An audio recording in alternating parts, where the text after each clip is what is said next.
दर्जी ने कहा कि इस नगर के व्यापारी ने एक बार अपने मित्रों को भोज दिया और उनके लिए भांति भांति के व्यंजन बनवाए। मुझे भी बुलाया गया। मैं जब वहां पहुंचा तो देखा कि बहुत से निमंत्रित लोग मौजूद हैं, किंतु मकान मालिक नहीं है। थोड़ी देर में हम लोगों ने देखा कि मकान मालिक एक लंगड़े किंतु अति सुंदर व्यक्ति को लेकर यहाँ आया और अतिथियों के बीच बैठ गया। लंगड़ा आदमी वहाँ बैठने वाला ही था कि उसकी दृष्टि वहाँ पर उपस्थित एक नाई पर पड़ा। वह बैठने के बजाय सभा से बाहर जाने लगा। अतिथिकर्ता व्यापारी ने आश्चर्य से पूछा कि मित्र, तुम क्यों जा रहे हो? अभी भोजन आने वाला है, तुम भोजन के बिना कैसे चले जाओगे? किंतु उस लंगड़े ने, जो परदेसी जान पड़ता था, कहा, श्रीमान, मुझे आपके घर पर ठहर कर मरने की इच्छा नहीं है।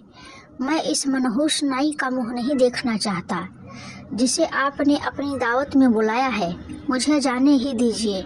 दर्जी ने कहा कि उस लंगड़े की यह बात सुनकर हम सब को और भी आश्चर्य हुआ।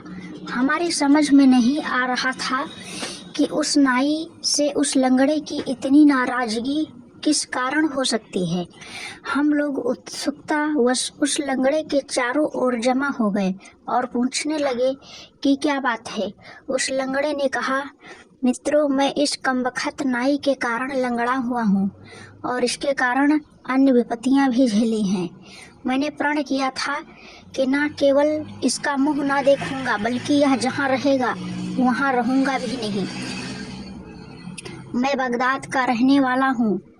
मैंने बगदाद नगर इसीलिए छोड़ा है कि यह वहाँ रहता था।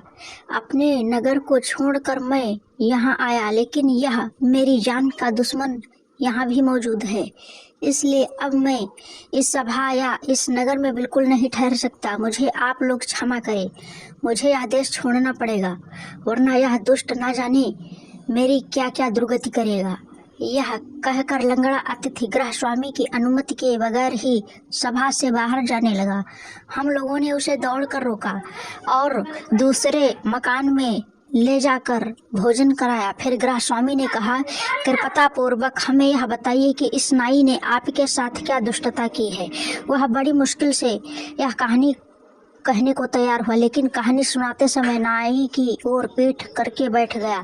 नाई भी सिर झुकाए हुए चुपचाप सब कुछ सुनता रहा। लंगड़े ने अपना वृतांत इस प्रकार कहा।